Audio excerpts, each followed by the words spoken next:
Most of our audience is now signed on. My name is Ira Guberman. I'm the manager of programming operations here at ISGAP, the Institute for the Study of Global Anti-Semitism and Policy. I want to thank you all for joining us today on a Thursday, April 22nd at 9 a.m. Eastern, which is our typical time slot for all of our seminars as part of the Anti-Semitism in South Asia, a Comparative Perspective seminar series.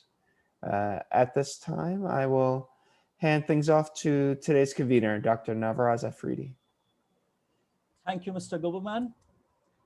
A very warm welcome to everybody to the 7th session of our ongoing webinar series titled Anti-Semitism in South Asia in Comparative Perspective. We are privileged and honored to have with us today Dr. Farid Younos as the speaker for today's session. Dr. Younos retired as a lecturer from the College of Letters, Arts and Social Sciences at California State University, East Bay in 2017, where he taught sociology, human development theories, methodology of research, Farsi language, cultural anthropology of the Middle East, and Islamic philosophy. He is the author of Principles of Islamic Psychology, published in the year 2017, Islamic Culture, a study of cultural anthropology, published in the year 2013, Principles of Islamic Sociology, published in the year 2011, Democratic Imperialism, Democratization versus Islamization, published in 2008, and Gender Equality in Islam, published in 2002. He has also published a couple of books in Farsi. In 2010, the International Islamic Conference of Peace and Justice in Dublin, Ireland, conferred upon him the Distinguished Ambassador of Islam and Visionary of Peace Award. So I very warmly welcome Dr. Younos and hand over the reins of today's session to him. Today he will speak to us on Jews in Afghanistan and give us and put them in their historical perspective. And once his lecture is over, he would be kind enough to take questions, that whatever there might be. You are requested to post your questions in the chat box. Over to you, Dr. Younos. Thank you very much. Assalamu alaikum, shalom in Jewish culture, and assalamu alaikum in Islamic culture. I begin this presentation in the name of the only one God who sent Moses, Jesus, and Muhammad to lead mankind and to worship him alone. I thank Dr. Aafreedi and the Institute for the Study of Global Anti-Semitism and Policy for the kind invitation, and it is my honor to be your guest speaker today.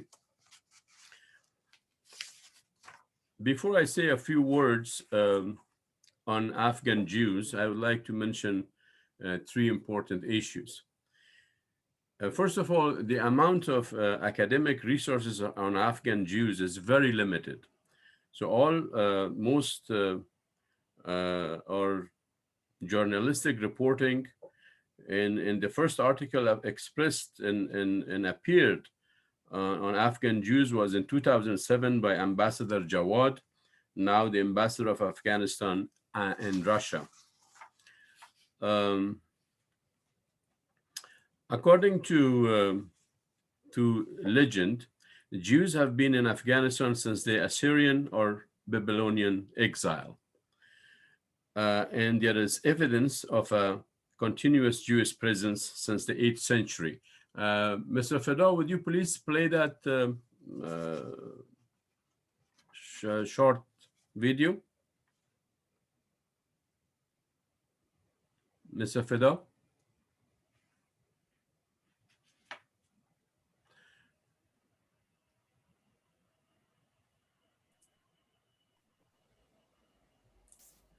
Should be able to. Can you please let me share? Thank you. You should. There you are.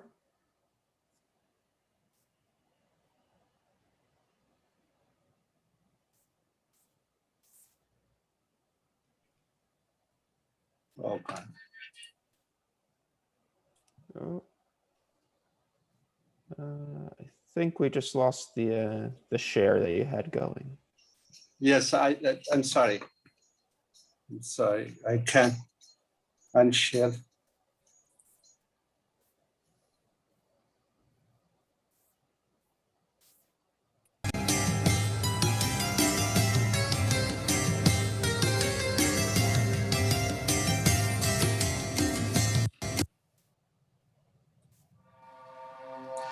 Can you hear it?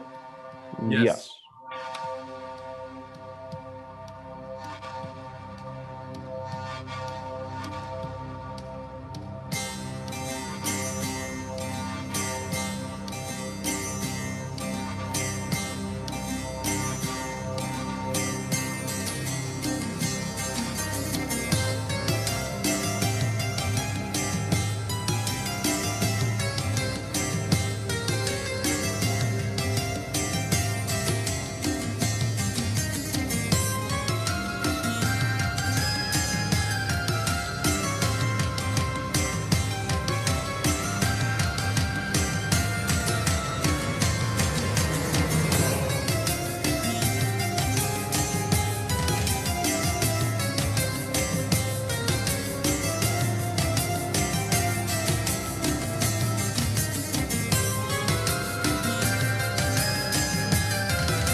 Thank you.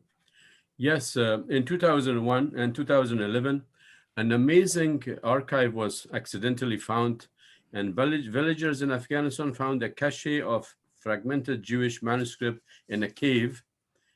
And scholars believe the manuscript could revolutionize our understanding of the history and culture of the Jewish community in Afghanistan, as well as the larger Islamic culture of the region. It has come to be called the Afghan Geniza in Jewish or Hebrew language. The 250 pages date from the 11th to 13th centuries, with the pages of Seder in religious commentaries, as well as texts which document the day-to-day and economic life of the Jewish traders along the Silk Road, some in Judeo-Persian and others with Aramaic translations. The manuscript contain rare first-hand account of the Jewish life. Today, much of this archive is in the possession of the National Library of Israel. A Herati, a Jewish man from Herat, his name was Amin ben Rabjani. He has written a book called Contemporary History of the Jews. He wrote about the love and affection of Jews for Afghanistan. And I quote from Ambassador Jawad's article on this issue. In the Sukkot festival of 1856-57, the Shiite army, because we had sinned so much, overtook the city of Herat. On January 28 of 1857, a decree was issued to punish all the Jewish families who have migrated from Mashhad to Herat. In the Sodom and Amorah temple, Sodom and Amorah are two cities that have been destroyed because of the sins of its inhabitants. On February 1st, there were heavy rain and snow. We had to leave the city, and a lot of children and old people lost their lives due to the hardness of the journey and because there was no food and clothes with us. Jews settled in Herat because for Jews, Afghanistan was a much better place. Jews who migrated to Afghanistan started immersing or integrating themselves into Afghan culture and soon considered Afghanistan their homeland. And Jews' love and affection of Afghanistan, as it was said by Amin bin Rabjani. So this presentation, as you noticed, is prepared by personal interviews with older generation of Afghans and very short videos. And I'd like to thank Mr. Fida, Ghulam Fida, my friend, who helped me to show these videos today. There's another point that I like to mention about Semitism. When I came to the United States 41 years ago, I learned that many Americans think that Semitism applies only to the Jews. So when someone speaks of anti-Semitism, he and she refers it to the Jews. There's a misunderstanding about the word Semite. It's not a religious term, but a linguistic term. The word Semite comes from Shem, the son of the prophet Noah.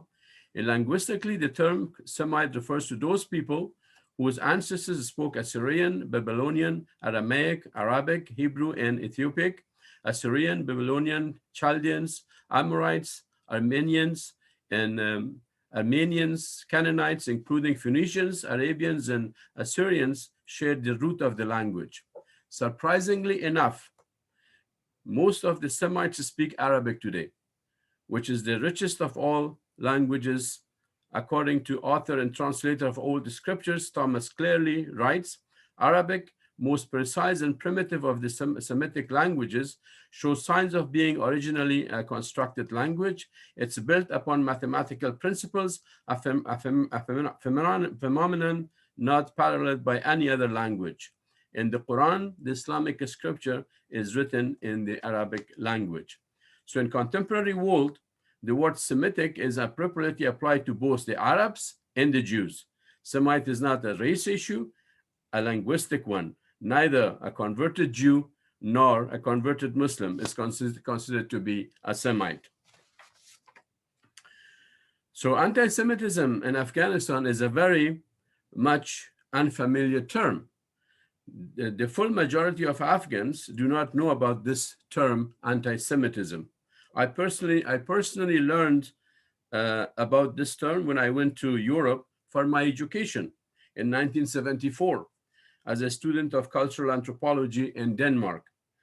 At that time, the term anti-Semitism was only less than 100 years old.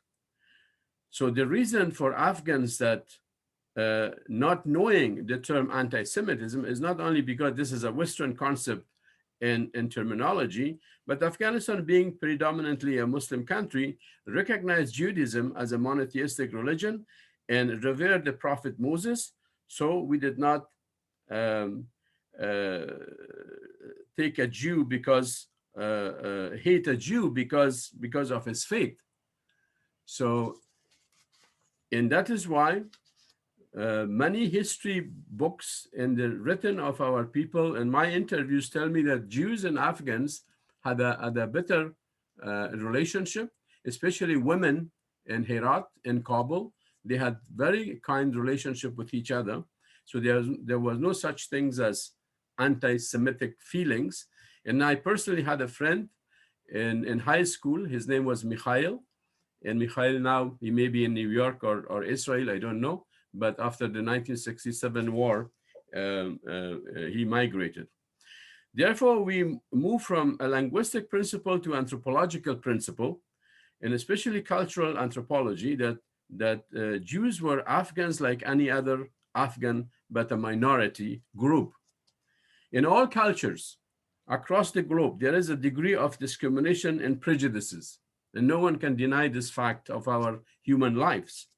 So in Afghanistan, Afghan political establishment were discriminatory not only against the Jews in some areas, although they had a much better life in the region, but other minorities such non-Pashtuns and Shia Muslims, including Jews. So the full majority of Afghan Jews lived in Herat, Kabul, and Balkh, fully integrated into Afghan culture and way of life.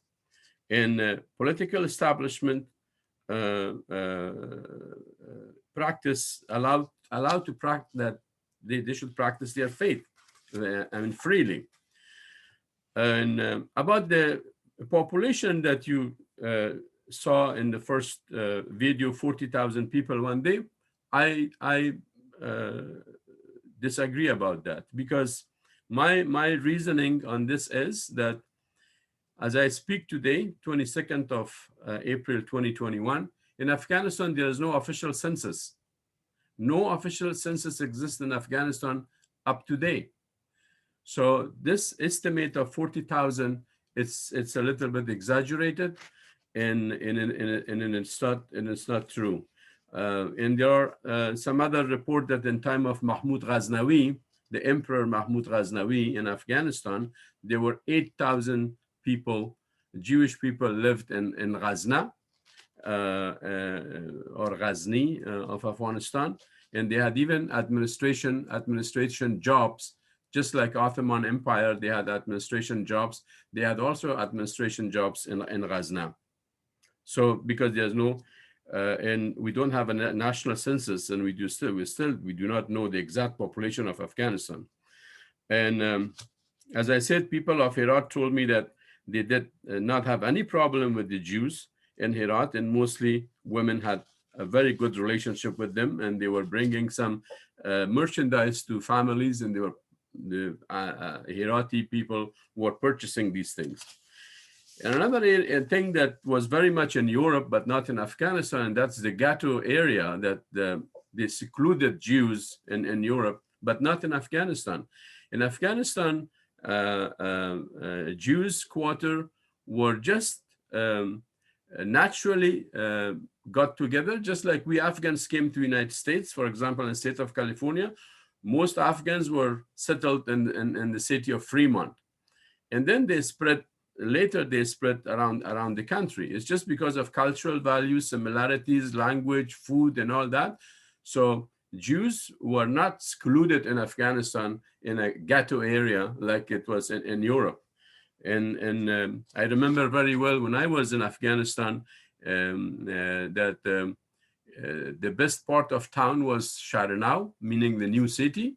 And our Jewish citizen were living in Sharanau of Kabul, just along other Afghans. So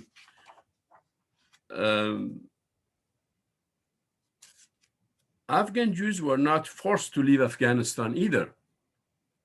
Just like if you study the history of Spain, when Christians invaded Spain, Jews were forced to leave, and they were executed and prosecuted and this and that. But they were not forced to leave.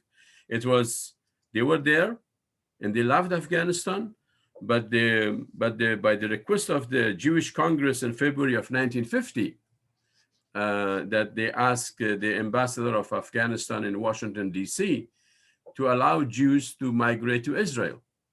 And so the first wave of migration from Afghanistan at will, it started at that time. And then later, after 1967 war in the Middle East, they left themselves. Afghans did not ask them to leave. And there were no backlashes or problem at that time, after even there were some sentimental issues within Afghanistan as a Muslim nation, but Jews were safe. And the third wave of migration was 1979 because of the Soviet invasion of Afghanistan, because Jewish people by nature, they are traders.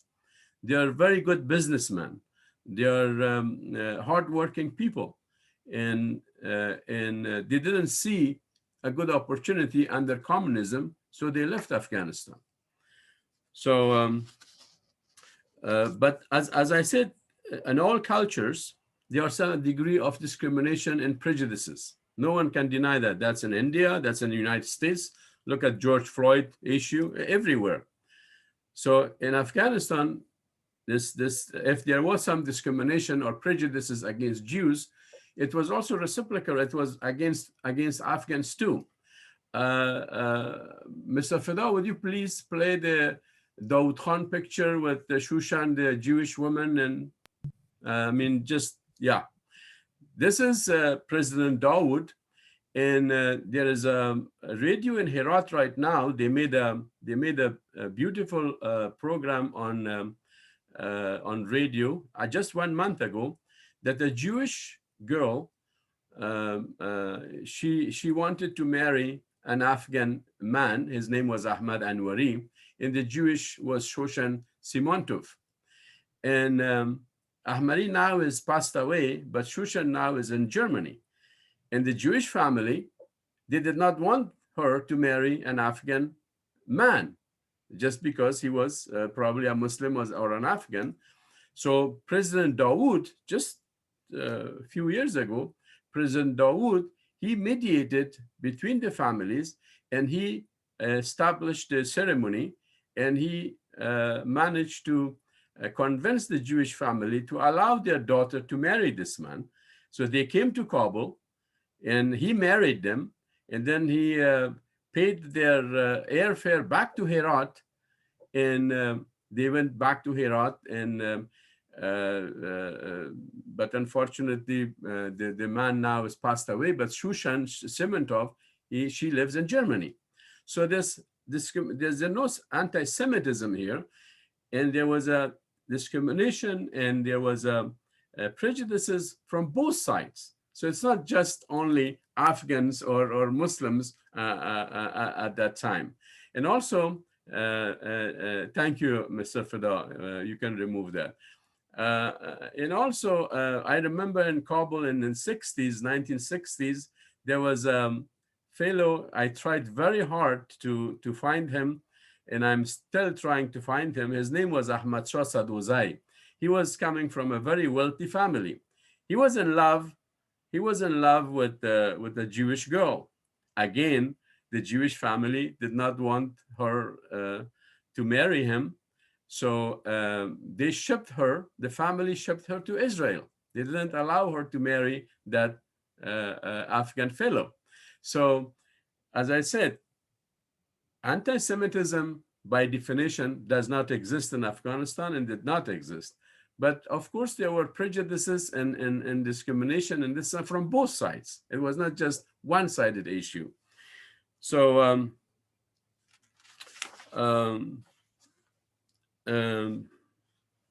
and most Jews in Afghanistan, they left by choice, by will, not by force or deportation or anything like that. So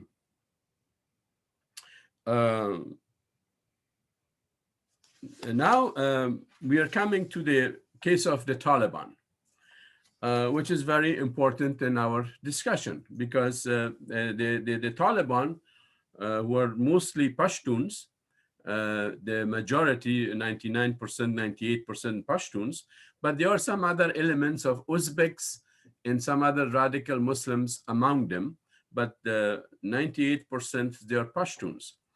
And in all cultures, anthropologically, they are radical Muslims, they are radical Jews, they are radical Christians all over the world. So Taliban is one of them. And unfortunately, now it's close that they come to power, but I doubt it.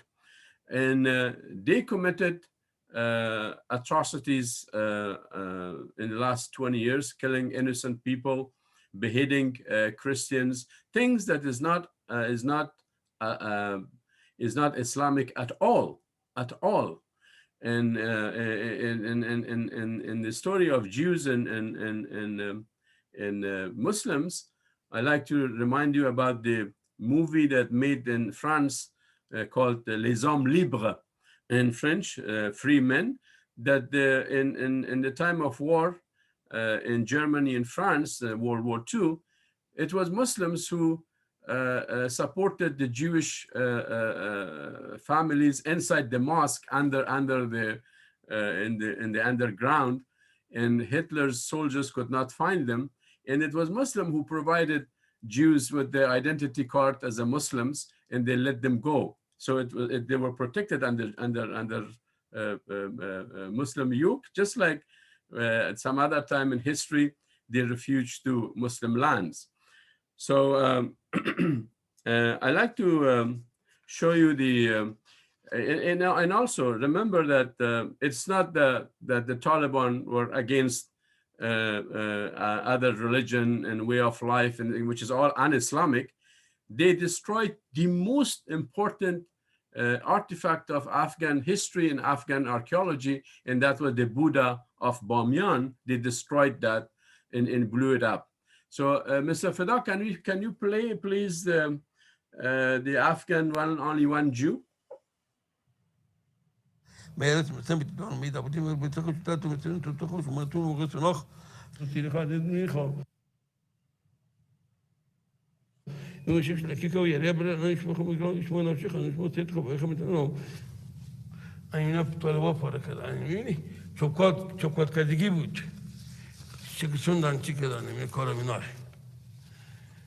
دیدی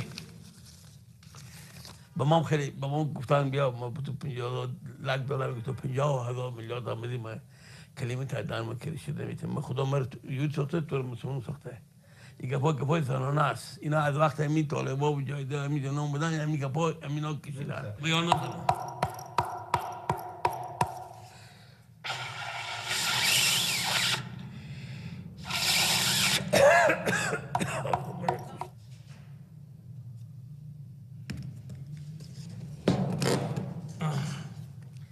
به ایران 500 فامیل بود به کابل کاکای پدرم یوسف سیمنتو خدای بابوم پدرشو از جوزان بودم غیر 90 چند سال پیش گفتگاه مردم بسیار پریشون اگر اینا طالبا بیان بچی بیان گرگام سابق تو باشه مردم بسیار پریشون بیان افغانستان طالب افغانه. Thank you If very you're not much. shopping on Wayfair, you're missing out. So, as you can see, that they not only destroyed the Buddha of Bamyan, they destroyed Torah.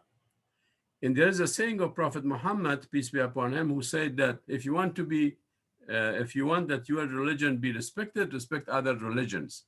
And until 2nd century, when 7th century, when Muslims occupied the Khorasan area of Afghanistan, Persians and all that, Buddha was standing until the Taliban came. But the Taliban destroyed that. And they tore apart the Torah.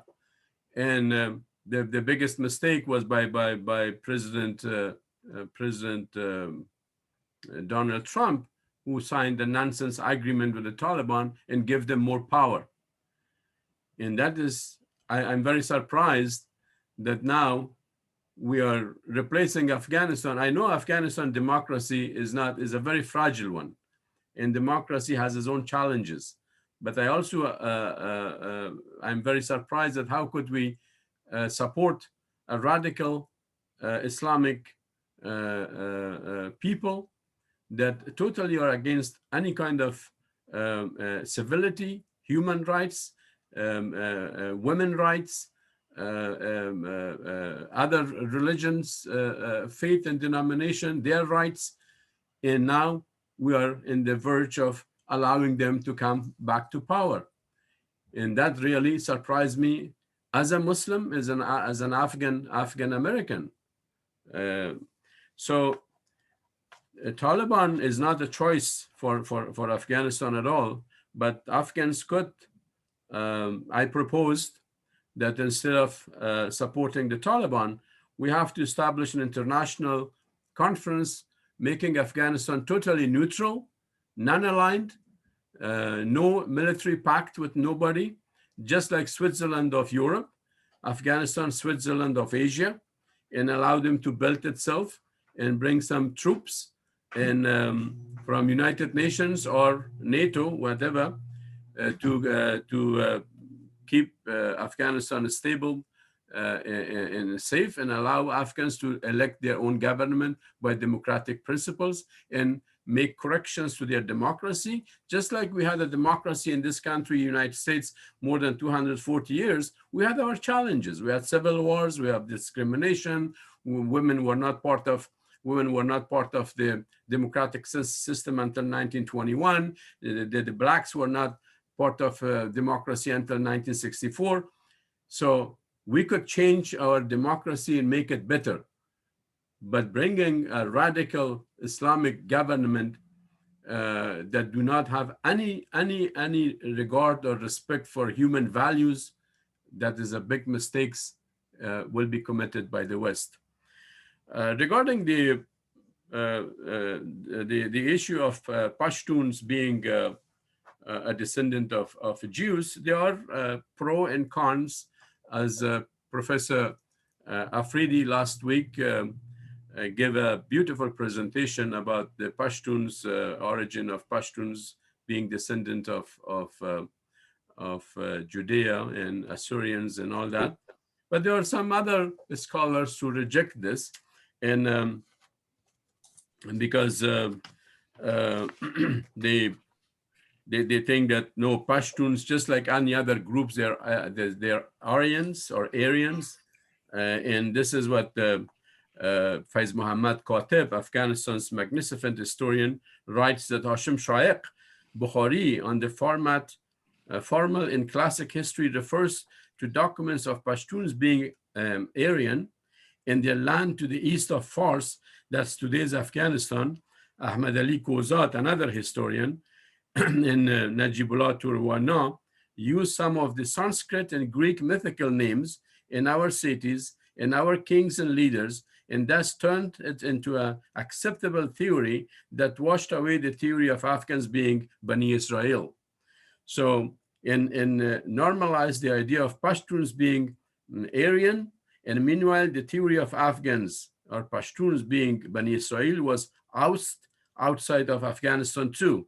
In this slide, Said Bahadur Shah Zafar Kakakhil, in his worthwhile and comprehensive book, Pashtuns in the Light of History, cites from the Torah and writes in detail that Afghan Pashtuns are not Bani Israel, they are Aryans.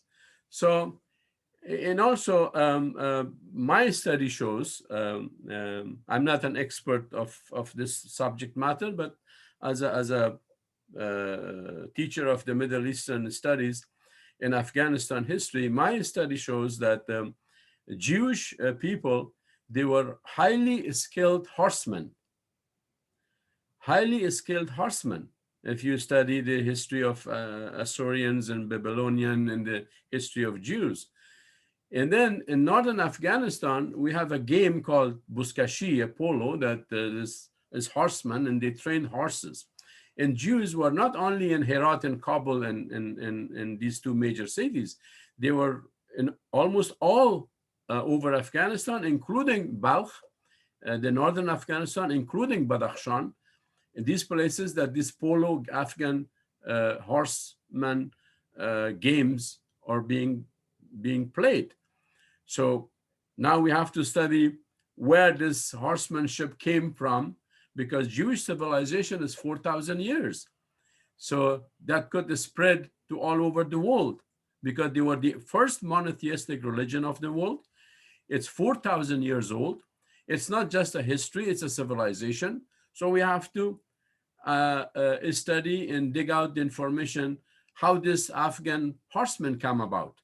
Because if there is a impact of Jewish culture in the region, that's one of them that we need to study. And also there's matter of Aramaic and Hebrew and all that does not exist in Pashtun tribes.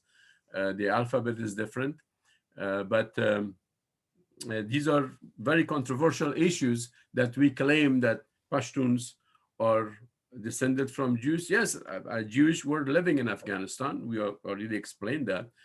And they are coming from all the way from Assyrian and Babylonian period. We agree to that. But being descendant totally, we have to study the whole ethnicity of Afghanistan, including the northern plains of Afghanistan and the horsemen and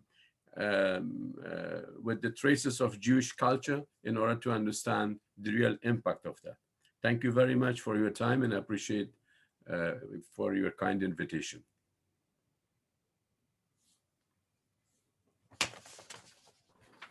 Thank you very much, Dr. Younos. We have a couple of, one comment and a question. So I'll first read out the comment to you and would request your response to that comment. This comment comes from Ms. Andrea Spindle, who works for Canadian Anti-Semitism Education Foundation, and she writes that anti-Semitism was never applied to anybody but Jews. It's a term constructed by a German. It was a German journalist, Wilhelm Marr, who had coined this term, and means specifically hatred for Jews. Yes, others speak Semitic languages, but anti-Semitism never applied to Arabs. The Hebrew language may be older than Arabic, and of course, it has significant arithmetic construction. The Quran came about 2000 years after the Torah and draws heavily on it. So, not sure what the claim about Arabic really means. So, this is her comment. You may like to respond to this. And her question is that the Jews were dhimmi in Muslim countries. Did this also apply in Afghanistan? This is her one pointed question. Could you please repeat the question again? The question is, the Jews were dhimmi in Muslim countries. Did this also apply in Afghanistan? That is, were they considered protected minority in Afghanistan, just as they were considered a protected minority in Arab societies? They had the status of dhimmi or zimmi. First of all, I thank you very much, Ms. Spindle, about her comment. I highly respect her comment, but I disagree because, as I said, and I read to you my study about the word Semites, and also I quoted from a very distinguished scholar who translated all the scriptures. But I respect her comments, and in a democracy we have to agree to disagree. So, but I disagree with her, but I respect her comment, and I don't have anything else to mention. That's the way I believe, and that's the way my research shows, and that's the way I propagate about anti-Semitism.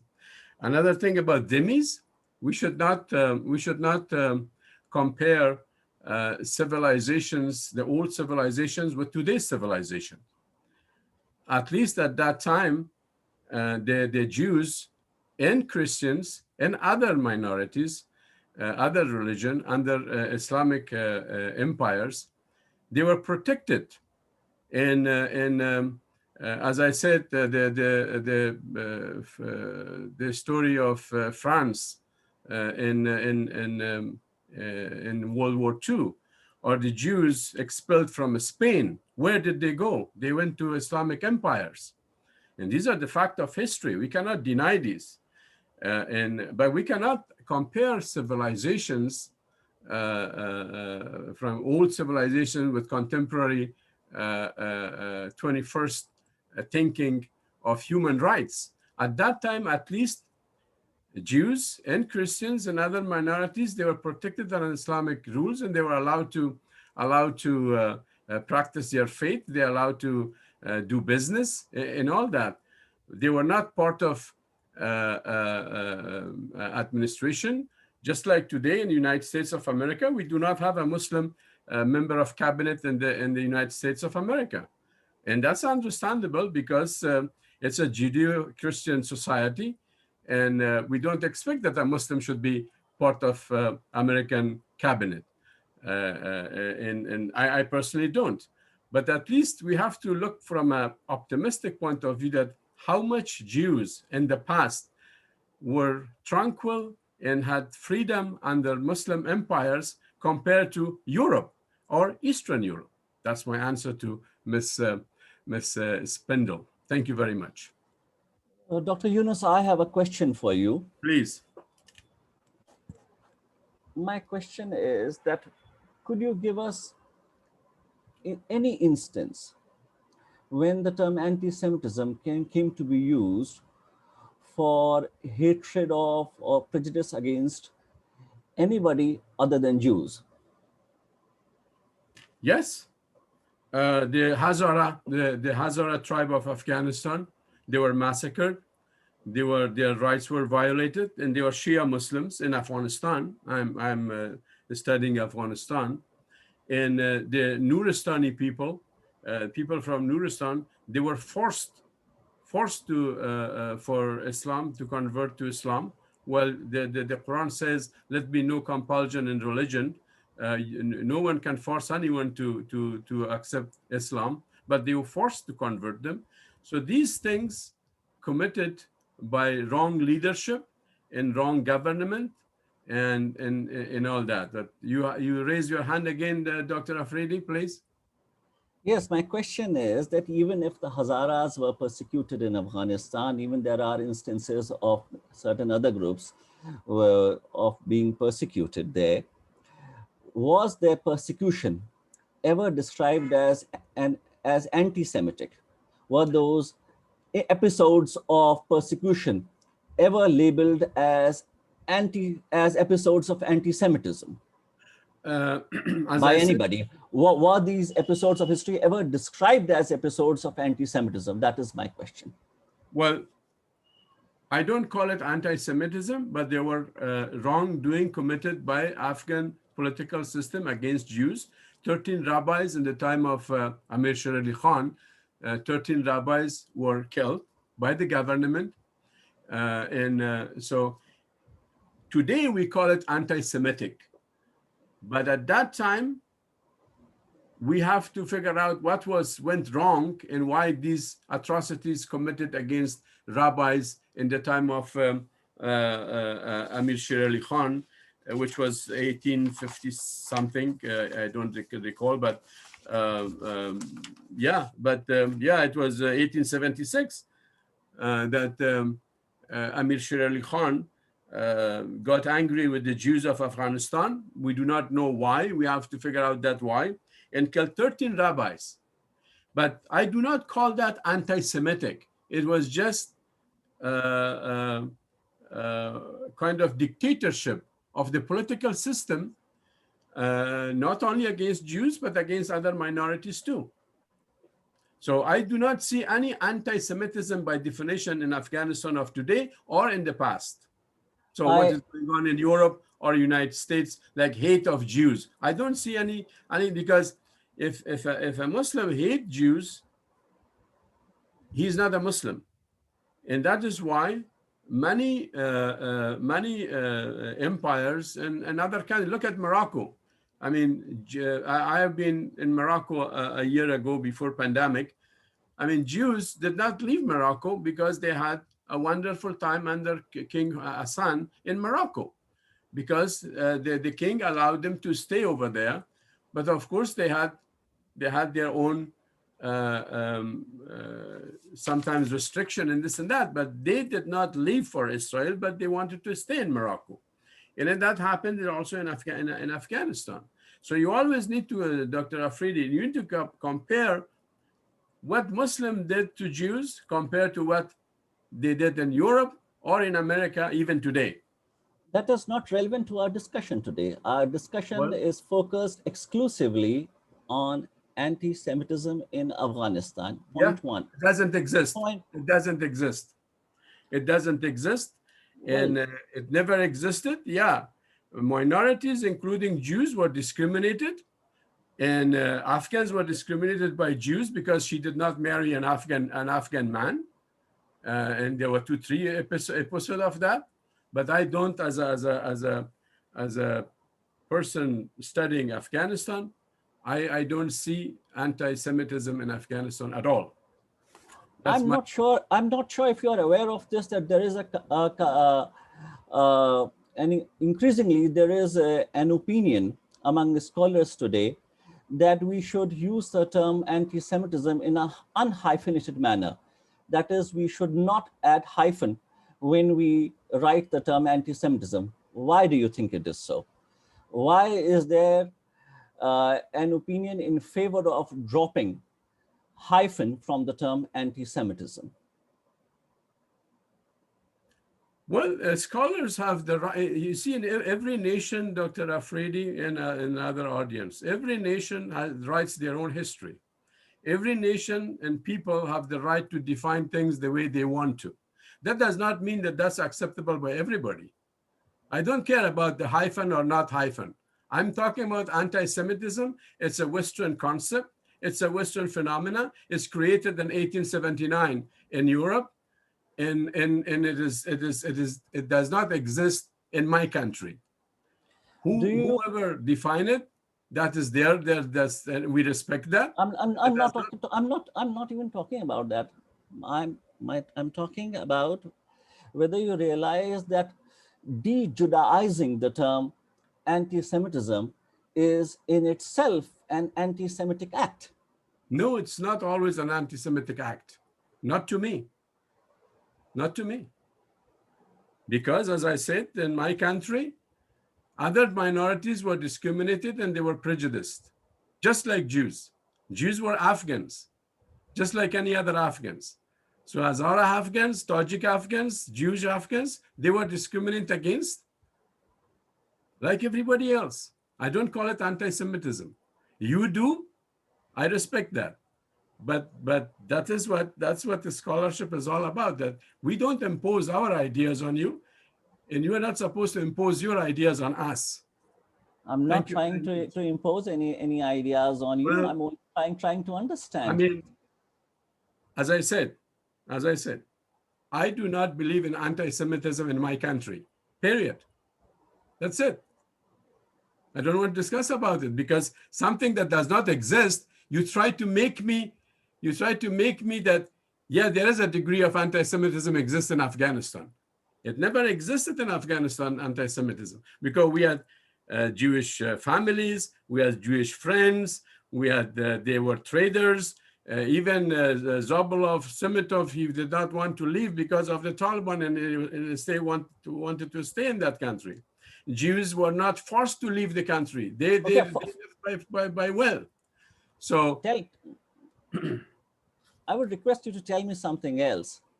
Has there ever been an instance when any rhetorical attack or any physical attack on anybody other than Jews has been called anti-Semitic? No. So you agree? I don't recall anything. You do agree. So you do agree that anti-Semitism is a term that has been used exclusively for hatred of Jews and prejudice against Jews. I do agree that, but that is a Western concept. It's not an Eastern concept. I do agree with that. It's a Western concept, and it is used against Jews and hatred of Jews. We don't hate Jews. The nomenclature that has come to be used for hatred of Jews and prejudice against Jews may have been coined in Europe by this German journalist Wilhelm Marr. But that does not mean that it hasn't ever existed. Look at the term genocide. Genocide is a term that was coined only after the Holocaust, after the Second World War. Churchill described Holocaust as a crime without a name. And then Raphael Lemkin coined the term genocide. But does this mean that genocides had never taken place prior to the Holocaust? No, the Holocaust was not the world's first genocide. Genocides had taken place also before the Holocaust, and unfortunately, genocides have taken place in the world also after the Holocaust. But if a term doesn't exist to describe something, that does not imply that thing doesn't exist. I agree with you, but again, my thought on this is this: that although the words coined or created after the Holocaust and this and that, and some other words coined after World War II, not just genocide, but the way civilization worked, we cannot always apply the same thing to the old civilizations. Just because now we come up with a word like the Turkish and I'm not a Turkish, but in Turkey, about this Armenian genocide, correct? They have their own version of history. They're their own version of history. And Western Armenians or Americans, they have their own version of history. So I agree with you about what you said, but at the same time, the application of this term, comparing different civilizations in epoch, in time that this occurred, is totally different. So we can't apply contemporary terminology on old happenings, which was wrong, I agree. Unhumanistic, I agree. It was not it shouldn't be in the mind of a good human being in the old time or now. But these terms are new terms. We cannot always apply it in the old traditional way of political systems, especially in my country. So not my country, my place of birth, Afghanistan. So any other question? But I do understand you what you are talking about, but we have this disagreement that I do not see these terms always applicable in the old civilization, because now we have these words. We have another question from Ms. Spindle. She writes, we can agree that Jews fared better in some Muslim countries than in Christian countries. But today, anti-Zionism is one of the most egregious forms of anti-Semitism. Is anti-Zionism significant in Afghanistan today? I've been out of Afghanistan for 41 years. However, there's a difference between anti-Semitism and anti-Zionism. Zionism is a political process. It's a political movement. It's a political ideology. Just like capitalism, socialism, communism, any ism. But Semitism is about Jews as a civilization, as a culture, as a history. And so if somebody is anti-Zionist, it's just like some of you are anti-communist, some of you are anti-capitalist. That's very understandable, because that's a political movement. That does not mean that he is, of course, I understand that many lobbies in the United States, they propagate that anti-Zionism is anti-Semitism. I do know that, but I disagree, because that's a political movement. It's just like communism, socialism, Maoism, liberalism. That's a political movement. It hasn't got anything to do with Judaism. And there are a group of Jews in the United States and New York that they totally disagree with the Zionist movement in Israel. And there's a big one. They disagree. They are Orthodox Jews that they say that this state of Israel, it is not ordained by God, and that's their belief. So that means that the political, but whatever they propagate and whatever they bring into media and all, that's highly respectable, and I don't have anything to do with that, because every nation, every group, every lobby has their own agenda. But I do not see personally, as a teacher of Middle East, Zionism and Semitism the same thing, because Semitism is you're against a culture, you're against a history, you're against a civilization of 4,000 years civilization. While Zionism, it's a political movement just for the rights of Jews in the world, and that is highly respected. And I respect that they should have the rights and privileges and this and that, but like other people should also have the right and privileges. So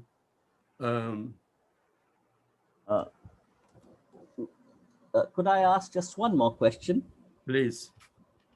There is a definition that has been presented to us of anti-Semitism by the International Holocaust Remembrance Alliance, and that particular definition stands as the most widely accepted definition of anti-Semitism.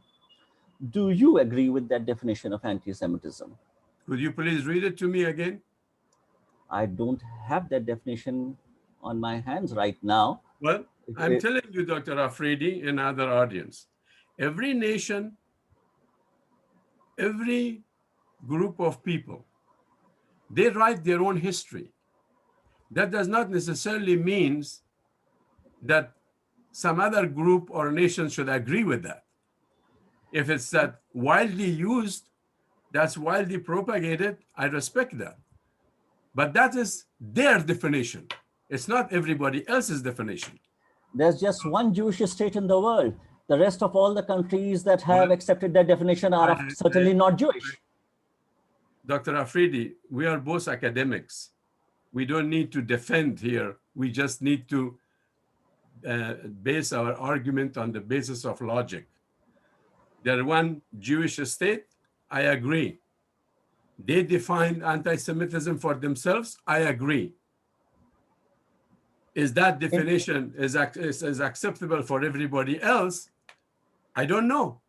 But International Holocaust Remembrance Alliance is not an Israeli organization. Nor is it even a Jewish organization. It's neither an Israeli organization nor a Jewish organization. It's an international organization.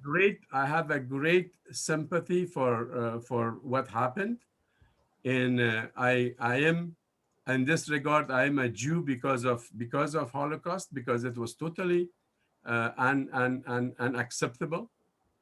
But again, I'm telling you that every nation and every group of people, they have their own definition about the issues that they are involved with. And other nations have also the right to define how they see things according to themselves. Imposing one idea, because these are all new things in the world. Just imposing one idea to others, I disagree. Even if it's right, we have to give the right to all nations of the world how to define anti-Semitism, how to define anti-Zionism, how to define Zionism, and how to define even the state of Israel or the state of Afghanistan or the Taliban. But what gives you the impression that the International Holocaust Remembrance Alliance has imposed its definition of anti-Semitism on the countries that have accepted that definition? Well, my understanding is that a group of people like the Zionists of Israel or the Zionists of United States or Canada, all over the world, except a group of Orthodox Jews, they define that, and I agree with that. It's not that I reject that. What I'm saying, that definition may be argued against from some other people, not from me. That's what my point is, because these are human-made definitions. It is not God-made definitions. We are talking about Semitism, we are talking about Judaism, we are talking about 4,000 years of history and culture found in Afghanistan.